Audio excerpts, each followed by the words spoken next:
You're listening to the Create a Life That Is Beautiful podcast with your host, Leticia Ringe, and this is episode number 5.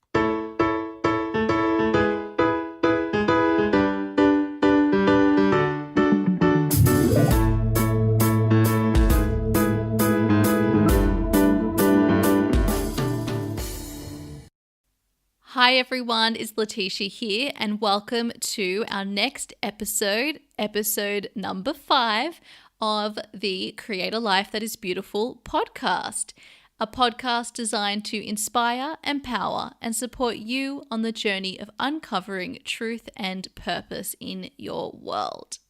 Thank you so much for being here. It's so lovely to share this space with you. And today we're going to be doing something a little bit different.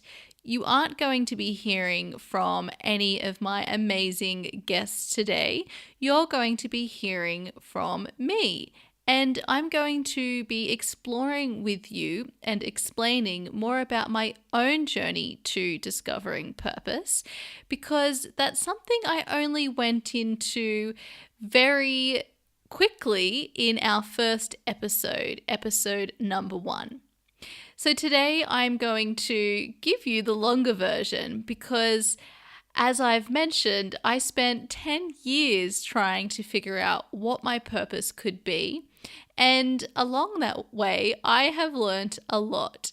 And a lot of these topics are ones that have also come up in our recent interviews with the 3 episodes I've done. So I think it would be great to explore these in a little more detail with you all today. And so what I'm going to do is go through some of the questions that I usually ask my guests on the podcast. So to get started, our first question is always about just, an introduction about who the person is and what they're in the midst of creating. So hopefully by now you know who I am. My name's Leticia Ringe and I am a life coach, I'm a writer, I'm now a podcaster, and I'm also a woman living in London but originally from Sydney, Australia.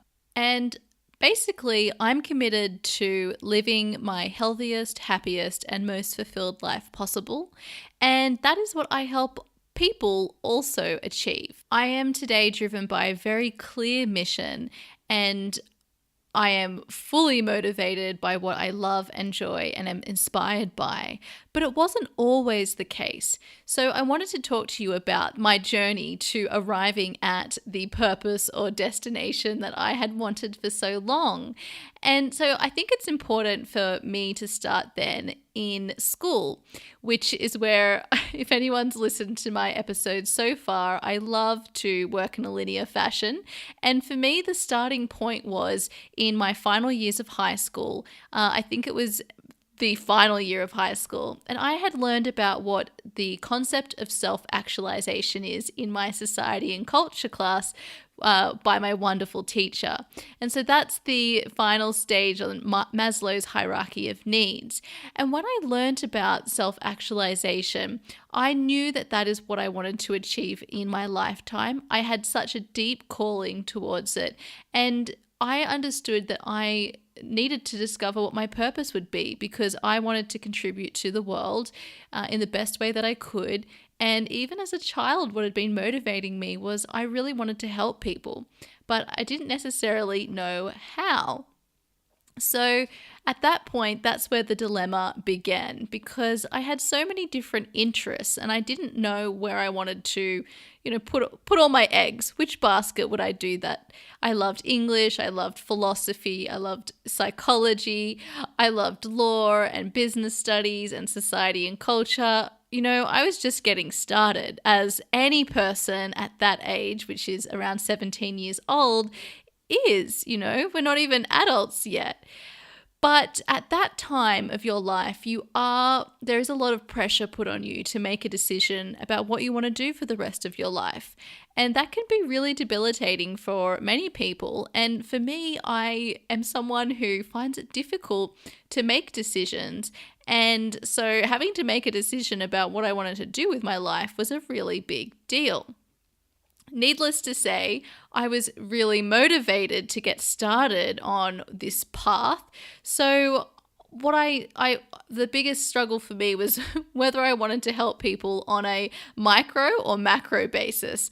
I remember going to the university open days and talking to the tutors and lecturers there, and just finding out how could I help people? Would this be the best way to help a person? And so I guess at that stage, what was motivating me were I loved watching The Guardian with Simon Baker, and he was if anyone's watched it before, which if you haven't, I mean, definitely give it a go. It's a great show. He was a children's advocate. So he was a lawyer, and I did have a calling to work with children at that time. The other role I was investigating, as I mentioned in my episode with Ariadne Kapsali, was a children's psychologist. And I actually had a mentor who was a children's psychologist at that stage. So I was caught between, okay, do I want to go down the lawyer route, or do I want to go down the psychology route, or did I want to do something that was more bigger scale, like policy making? And in the end, I decided on policy making, but because I had decided that I wanted to go with helping the most amount of people that I could. Very beautiful intentions of a girl of that age, if I don't say so myself. So along the way, I decided that, okay, I really didn't know if this is what I wanted to do. So I decided to withdraw out of university and instead start working in law firms, because the idea of being a lawyer was still, I guess, interesting to me.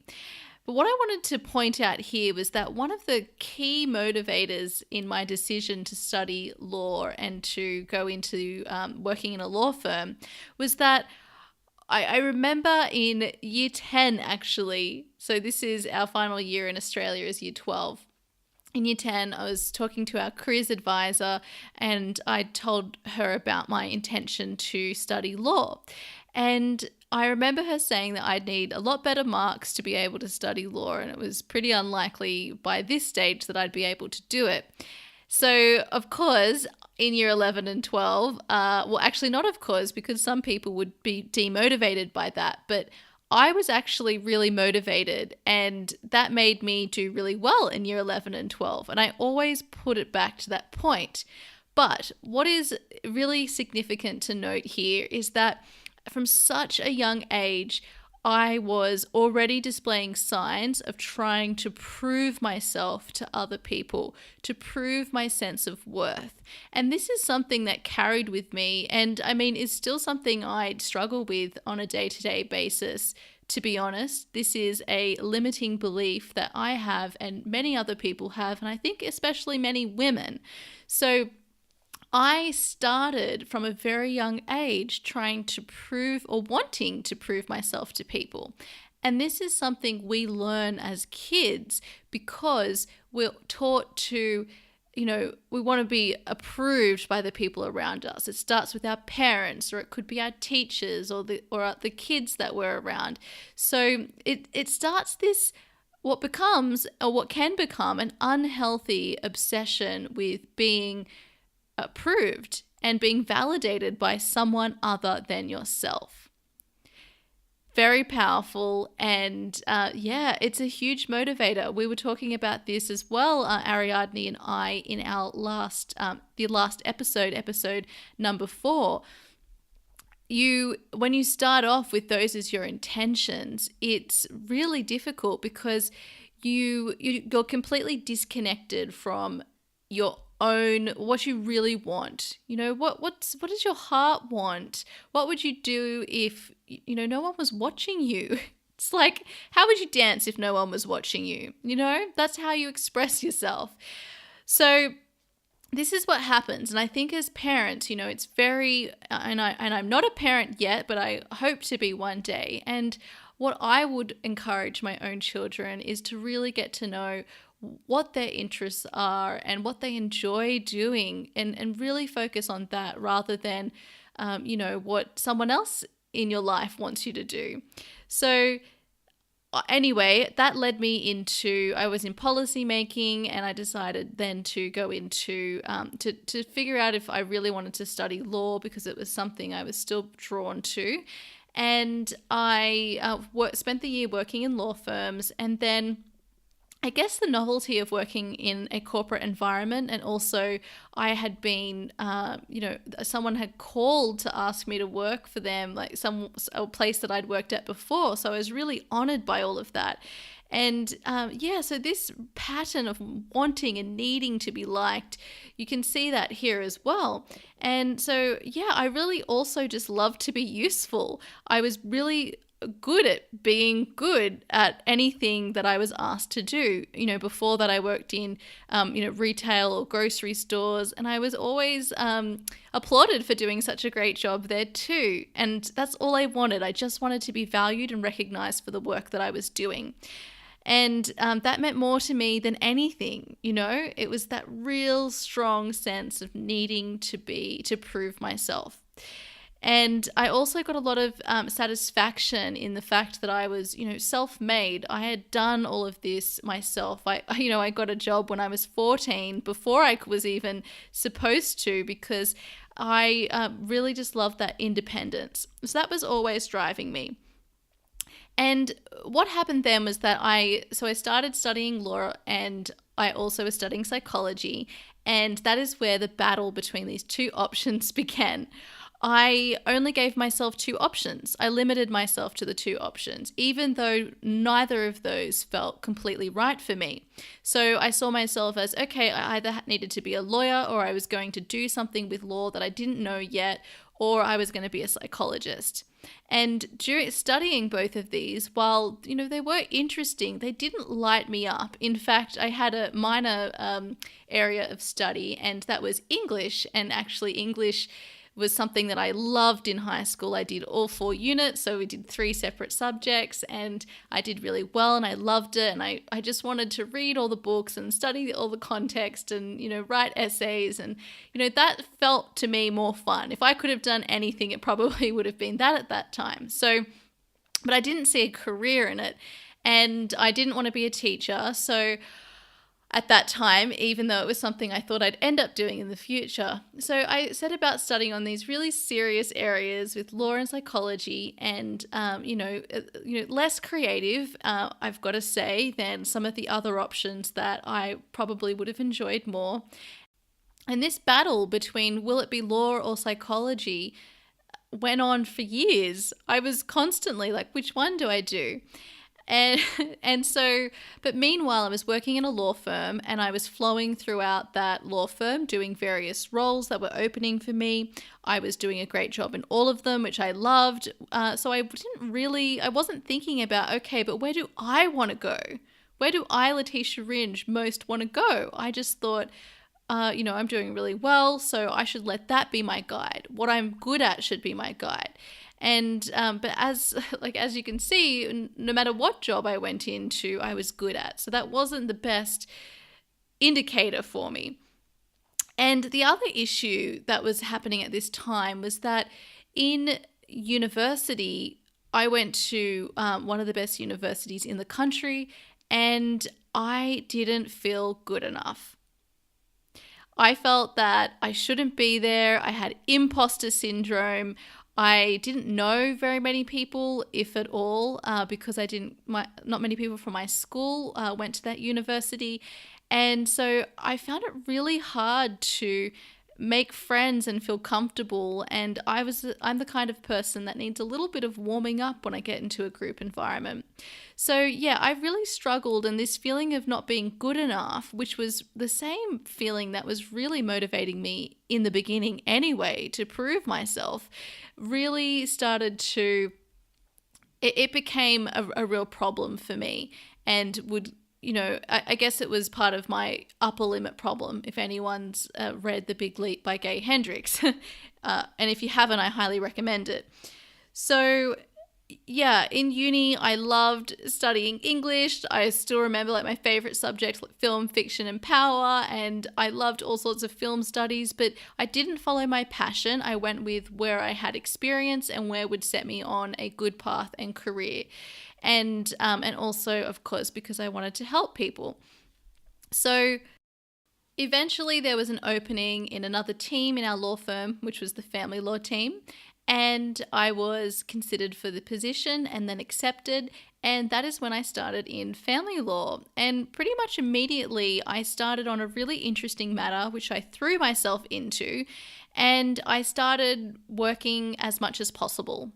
I was addicted to working, I would say. I was addicted to being busy, to being useful, to doing work. And I thrived for the first couple of years. I really did. And then by that stage, when things started to become not so interesting, I was so far along in my legal studies and, the career I had made for myself that I felt like if I leave now, I would just be wasting it all. So it's that concept of chasing your losses, like in gambling. But the thing is that the longer that you keep investing in an area that you're not particularly passionate about, or it's not your purpose, then really you've got to look at the cost of that, because you're going to end up unhappy anyway. So you're going to leave at some point, like these feelings of unfulfillment. They're things that most people, they can't live with for very long.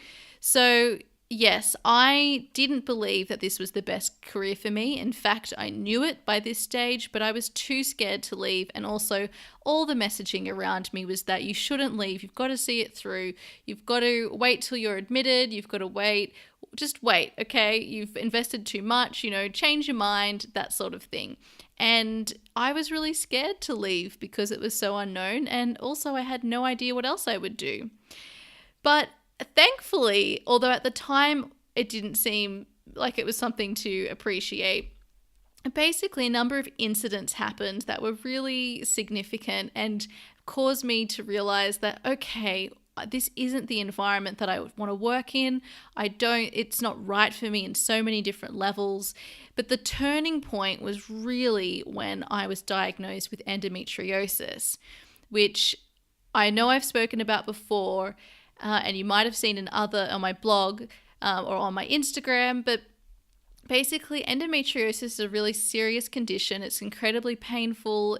It's something that only women suffer from, and basically it's different for all women, the symptoms, but I was having severe pain that was like crippling me. And so at that time I was feeling really depressed. I was stuck. I felt anxious going into work. I felt like I was hyperventilating. Things were really falling apart. And this diagnosis felt like I did feel a bit of relief, because then I could understand what was wrong with me. But I also just felt like, okay, that's it. I let go. I surrender. I need to find a better way. And that was the moment when my friend sent me the episode of The Lively Show with Elisa Vitti, and I started to learn more about, how I could potentially help myself through what I was eating and consuming, even not just what I would eat, but also in my environment. And I started to become really interested in learning more about my body, and also following my curiosity in terms of everything or the information that was coming before me. So basically, if something was interesting and they recommended a book or a podcast, I just follow that. And then before I know it, I was immersed in all this material that was lighting me up. But what I wanted to point out was, up until that point, I really didn't feel like I was in the driver's seat of my life. I really felt like I was in the passenger seat. Life was just going by. Time was just passing, and I couldn't control what was happening to me in my life. I felt like I was a victim. I didn't feel empowered. I felt like life was happening to me in every sense of that. And I also, of course, didn't feel like I was good enough. So the body, we spoke about this in the episode with Lauren Barber, sometimes the body has a way of, pushing you into a path that you need to take.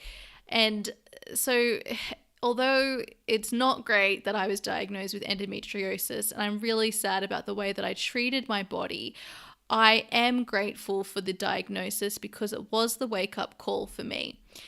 So then I also, as I started opening my mind to other opportunities, and I knew that I was going to leave at some point, I started to also think more about, okay, well, who am I? What does Leticia Ringe, what does she even stand for? Who is she? What are her gifts? What are her skills? What are her talents? And so I did things like I took a personality test. I found out that I was an ENFP on the Myers-Briggs scale. And it was really interesting to read that report because one thing for ENFPs is that they really value their freedom. So working in a hierarchical or rules-based system is not the best environment.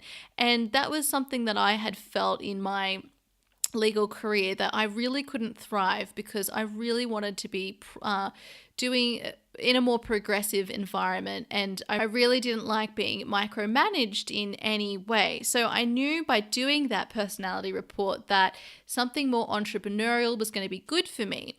Meanwhile, I didn't think that was definitely would mean that I would run my own business. I just knew that I needed to be in an environment that did cater more for entrepreneurial people. So next I moved to London with my partner because we both thought, okay, we need a bit of a shake-up. And so we made the move to London, and I still thought that I would, go into the corporate world, which I did, and but I moved into a more entrepreneurial role, and I just kept following my curiosity. And I think this is a really important, and it's something that's come up in all three of our interviews so far.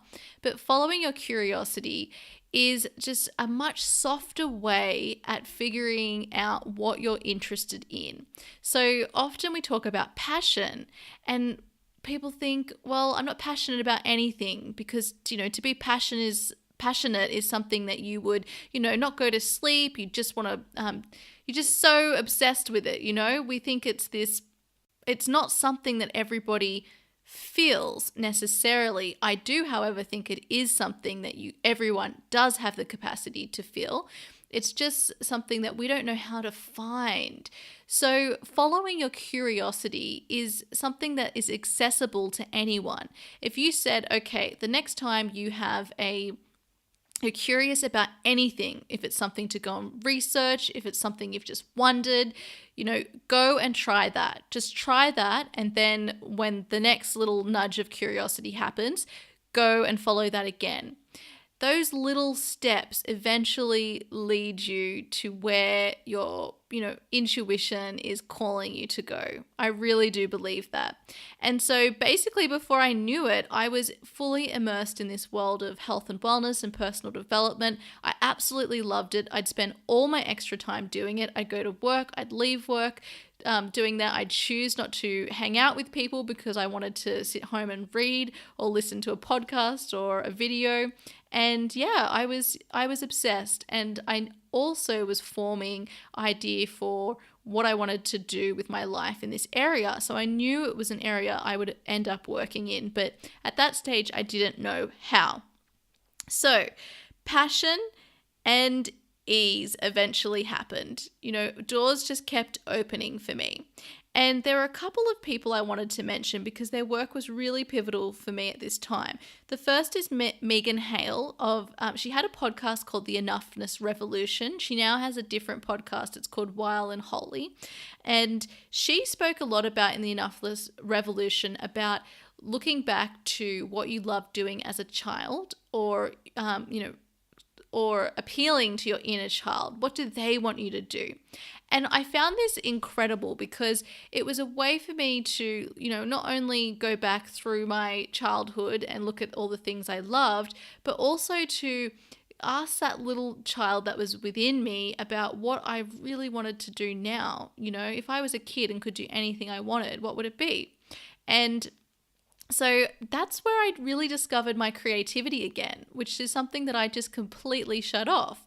And I guess because, I was in that really analytical role, also I am quite an analytical person. So I really didn't think I was creative. But the fact is, guys, everyone is creative.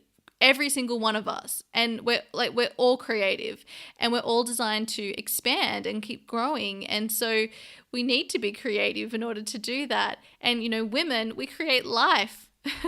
We create life. So we all are creative. We all have it. It's just that certain, the more logical, analytical side has been what has been relied more heavily on to date. So it's just about accessing that again. And so, yeah, tapping into that inner child within you is a really great way to do that.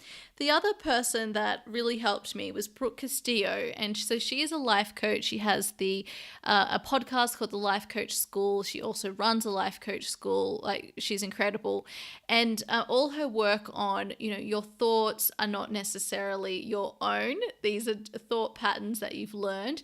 I found that extremely helpful because I believed that all these thoughts that I had every single day were mine. But when I realized that actually they weren't, and I could change them, and I could also change the way I felt, that was the most empowering piece of information ever. It was incredible.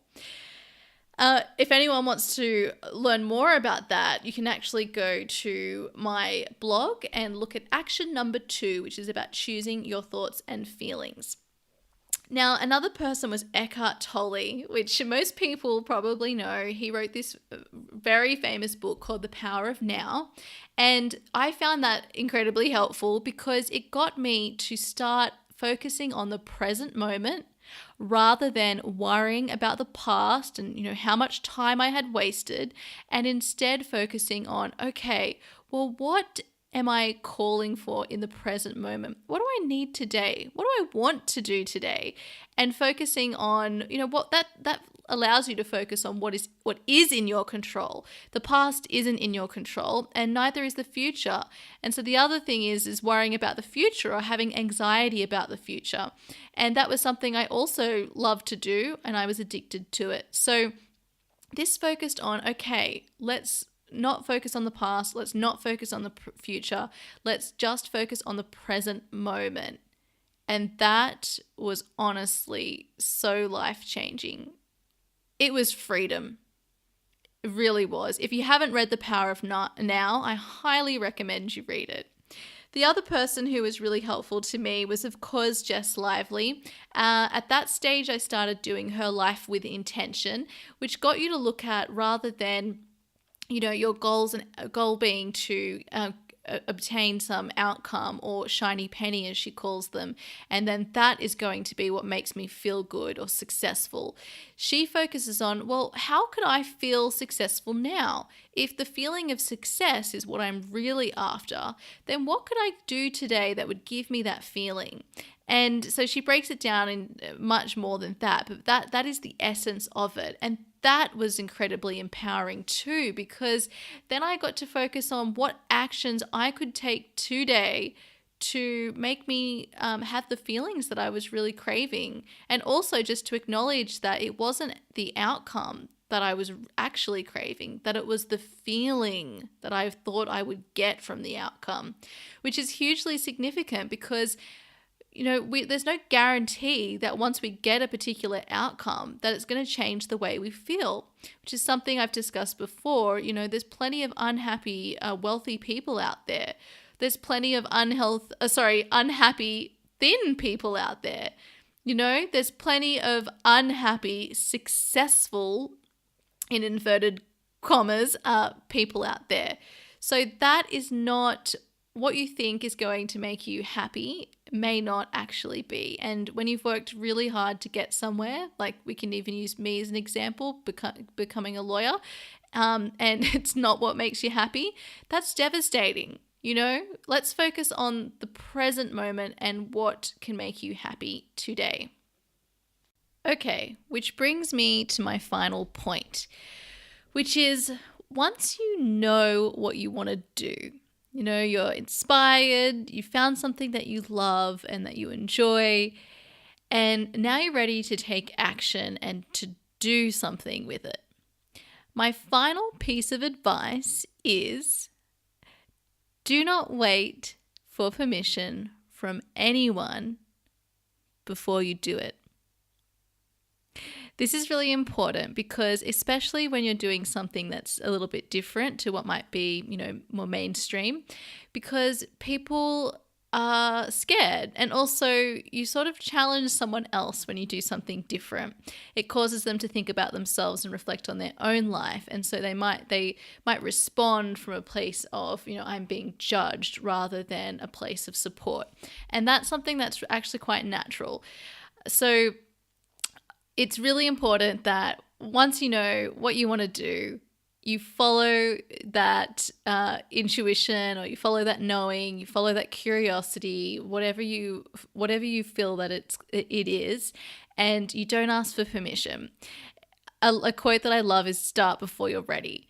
So you're never going to be ready anyway, because most of us want to wait till we, reach some stage of perfection, and it's not something we're going to obtain. And the biggest thing is that you want to be guided about what you're most inspired about in the present moment. And that requires you to take action in the present moment. If you are taking action on something, on an urge that you had that was, months ago, and, you've changed a lot since then, things get out of date quickly. So you want to take action in the present moment as best as you can. I'm not saying you need to make any rash decisions. I'm just saying do what you can in the present moment to act on it, and don't wait for permission, and don't wait until you are ready, until you think you are ready. Okay, guys, I'm going to stop here, and I think it's a great place to stop. So there is more about my journey to discovering purpose and some of the key lessons that I learned along the way. I hope that this has been super helpful for you. I will have show notes for this episode, which you can find at www.leticiaringe.com/my story. And we will be back next week with another episode, and this one will be an interview with a guest, and it is not one to be missed. Our guest for next week has had one of the most significant impacts on my life, and I am so excited to share this episode. There is so much great content in there. Honestly, you're going to walk away with so much on your mind, and it's a good thing. So I can't wait to share that. In the meantime, if you haven't already, you can also sign up for my newsletter, which also gives you access to the 21-week free program that I have that walks you each week through an action to help you create a life that you love, enjoy, and are inspired by. And if you haven't yet left a review on iTunes, Stitcher, or SoundCloud, I would be so grateful if you could do that. That just helps get the message out to more people who are ready to unlock their truth and purpose. All right, everyone. See you next week. Bye.